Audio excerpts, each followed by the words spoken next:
మన వంటింట్లో దొరికే కూరగాయల్లో టమాటా కూడా ఒకటి. ఈ టమాటాకు ప్రత్యేకమైన స్థానం ఉంటుందన్న విషయం మనందరికీ తెలిసిందే. ఎన్నో రకాల కూరల్లో వీటిని వినియోగిస్తూ ఉంటారు. కొన్ని రకాల కూరలు టమోటా లేకుండా పూర్తి కావు. ఇక బయట రెస్టారెంట్లు, బేకరీల్లో టొమాటో సాస్ తప్పనిసరిగా ఉపయోగిస్తూ ఉంటారు.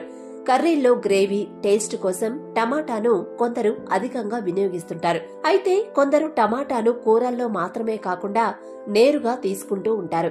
ఆరోగ్యానికి టొమాటో చాలా మంచిది. కానీ మూత్రపిండాల్లో రాళ్ల సమస్యతో బాధపడేవారు టమాటా ఎక్కువగా తినకూడదట. మరి టమాటా ఎక్కువగా తీసుకుంటే ఏం జరుగుతుందో ఇప్పుడు మనం తెలుసుకుందాం. టమాటాను ఎక్కువగా తినడం వల్ల మూత్రపిండాల్లో రాళ్ల సంఖ్య పెరుగుతుంది. ఈ సమస్య లేని వారికి కూడా కొత్తగా వచ్చే అవకాశం కూడా ఉంటుంది.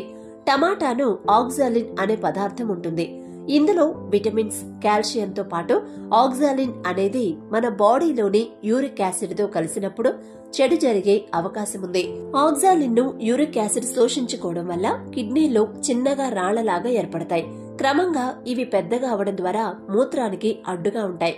దీంతో మూత్రం వెళ్లేటప్పుడు విపరీతమైన మంట, నొప్పి కలుగుతాయి. వీటిని తొలగించకపోతే శరీరంలో నీటి స్థాయి పెరిగి అనారోగ్యం బారిన పడాల్సి వస్తుంది. కొంతకాలానికి కిడ్నీలు చెడిపోయే ప్రమాదం లేకపోలేదు. అందుకే మూత్రపిండాల వ్యాధితో బాధపడేవారు టమాటాను తక్కువగా తీసుకోవాలి.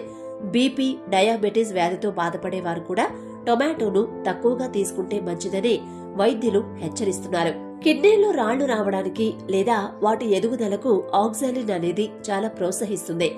కాబట్టి టమాటాను తక్కువగా తీసుకోవడం మంచిది.